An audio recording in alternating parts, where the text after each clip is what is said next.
আসলেই পাগলা, এভাবে বললে কেউ খায়? এত করে খাই দিতে হবে তো।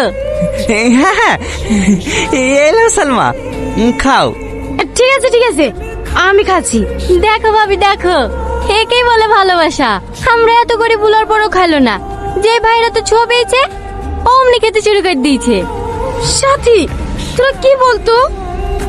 এই যে বাচ্চা, তোকে আমি গুড় দিতে বলি, সাথে এখানে বসে বসে গল্প মারাছি। অমানুষের বাচ্চা, অমানুষের বাচ্চা, আমার এক ঝুটের গুড় নষ্ট করে দিল। বাড়ি আয়, তোর পিঠে চামড়া তুলি দেবো। তোমার কয় লাখ টাকার ক্ষতি হয়েছে গো? ছেলেটাকে এমন করে মেরেছে গোটা পিঠটা দেখার জন্য নয়। না মারবে না, মারাস করে পেয়ে তো ওইরকম হয়েছে। হ্যাঁ মেরে ফেলো, শুধু ছেলেকে মারবে কেনে? আমাকে মেরে ফেলো। যা বাবা, জামাটা পরে লেগা, তোকে আজকে নানি বাড়িতে রেখে আসবো।